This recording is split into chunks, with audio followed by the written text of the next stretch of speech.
Good evening. How David crossed my path. I was an applicant for an OSI fellowship. And when I walked in the room, it's kind of like sending you out the little list of folks who are going to be on your panel. And so you get a sense of who the folks are.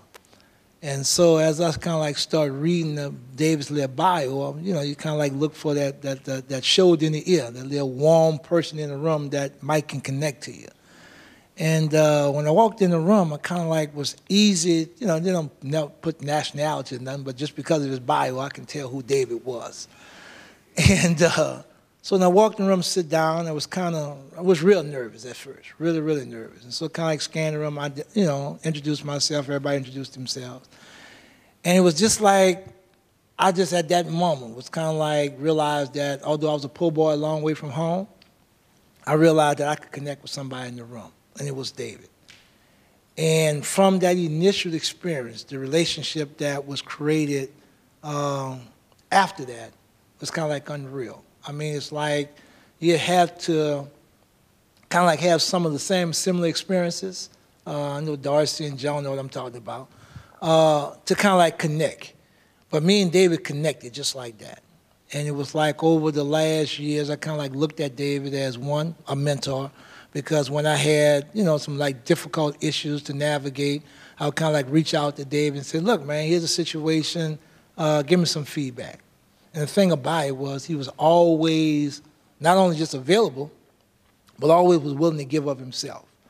And so and the thing about this was good. I was just sharing this with somebody today. David, and I think in this little room, everybody's saying, okay, David was a good guy. But I don't think people really understand the impact that David had on a lot of people's lives. We were in Detroit at the U.S. Social Forum a few months ago. And just spontaneously, folks say, we want to do a memorial for David. And just like that, everybody just dropped what they was doing and everybody showed up to do it. And then it was like, hey, they're going to do something in New York.